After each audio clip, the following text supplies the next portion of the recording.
Alright guys, in today's video I'm going to talk about how to replace the tip of this Logitech Crayon. So basically there are 4 steps.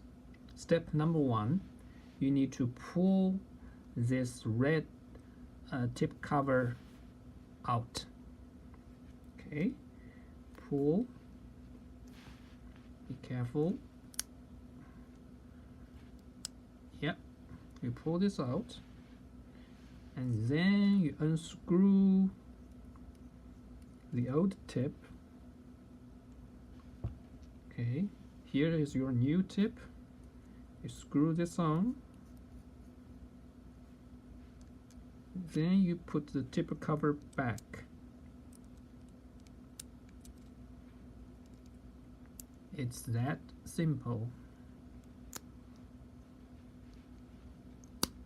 Yep. Okay, so the Logitech Crayon tip has been replaced. Thank you for watching. Bye bye.